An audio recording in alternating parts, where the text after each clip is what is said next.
Hello hello. आज हम आपको लेके चल रहे हैं एक बहुत ही खूबसूरत यात्रा पे, जो कि है देहरादून से बद्रीनाथ धाम तक की। हमने देहरादून से 5 बजे अपनी यात्रा स्टार्ट की और शाम के 3:30 बजे हम मंदिर पहुंच गए थे, उस पवित्र जगह पे जो कि जहां भगवान विष्णु स्वयं विराजमान हैं, श्री बद्रीनाथ धाम जी में। देहरादून से जैसे जैसे सफ़र आगे बढ़ा, वैसे वैसे हिमालय की वादियाँ और भी खूबसूरत होती गई और गंगा के किनारे यात्रा करना इज़ अ मस्ट। सबसे पहले हमने धारी देवी के दर्शन किए और उसके बाद हम जोशीमठ में नरसिंह भगवान जी के दर्शन करने के लिए गए। जोशीमठ में दर्शन करने के उपरांत हमने अपनी जर्नी कंटिन्यू करी और हम फिर उसके बाद रुके हनुमान चट्टी पे। फिर उसके बाद हम पहुंच गए थे अपने आगे डेस्टिनेशन पे। जैसे जैसे बढ़ रहे थे नदी के किनारे वादियों में घूमते हुए, हम 3:30 पे पहुंचे बद्रीनाथ धाम जी। बहुत ठंडी हवा, ऊंचे ऊंचे बर्फ़ से ढके हुए पहाड़ और मंदिर में घंटियों की आवाज़। सीरियसली ये वो पल होते हैं जब आप भूल जाते हो खुद को, जब आप एक हो जाते हो प्रकृति के साथ, अपने ईश्वर के साथ, जिसको भी आप मानते हैं। आप भूल जाते हो कि आपका क्या प्रॉब्लम है, क्या ईगो है, सब ख़त्म हो जाता है। और जब हम पहुँचे थे ना, उस समय ये पहाड़ियाँ जो मंदिर के पीछे हैं, इसमें बिल्कुल भी बर्फ़ नहीं थी, लेकिन मौसम थोड़ा थोड़ा बिगड़ने लगा था। और फिर हम शाम को दर्शन वर्शन करने के बाद हम जैसी रूम पे आए, अपनी इसकी जो बद्रीनाथ धाम में लोकल मार्केट है उसको एक्सप्लोर करने के बाद हम अपने रूम में आए और डिनर करने के बाद हल्की हल्की बारिश शुरू हो गई थी। लेकिन ट्रस्ट में रात के 1 बजे के आसपास हम ऐसे ही बाहर आए देखने के लिए कि मौसम कैसा है, तो इट वॉज़ अ मैजिक।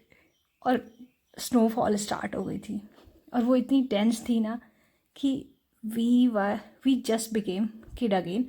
और वो चादर में ना वी वर इन्जॉइंग, हम नाच रहे थे, हम खेल रहे थे और ऐसा लग रहा था सच में दोबारा से बचपन में पहुंच गए हैं।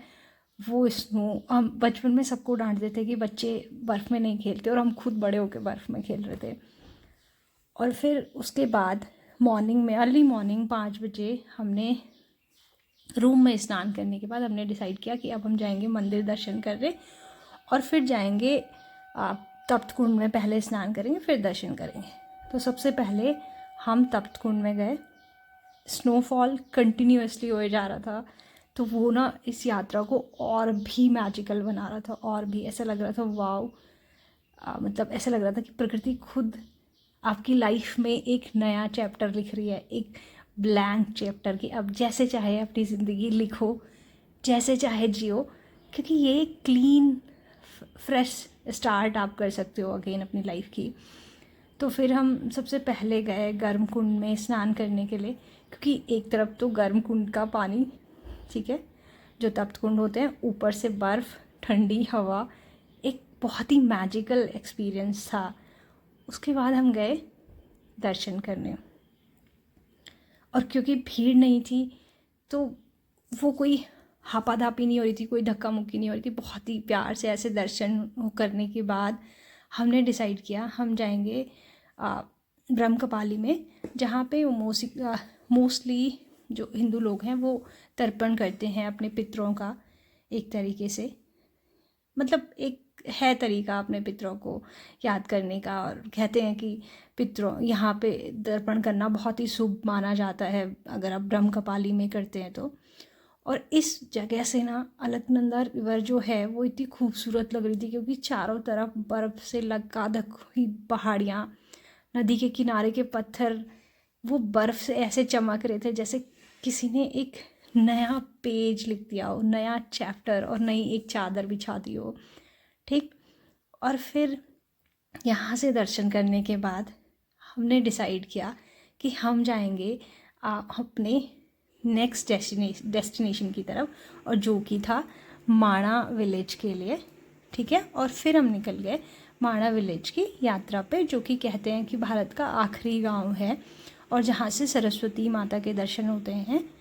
तो ये हमारी जर्नी थी from Dehradun to Badrinath ji. It was magical and मेरे पास शब्द नहीं हैं इसको एक्सप्लोर या इसको शब्दों में बयां करने की कि what kind of experience was this. तो आप आइए और बद्री विशाल के दर्शन ज़रूर कीजिए अपनी ज़िंदगी में, क्योंकि ये मोमेंट बार बार नहीं मिलते। और शायद खुद को खोजना है ना, तो इन जगहों को एक बार ज़रूर एक्सप्लोर कीजिए।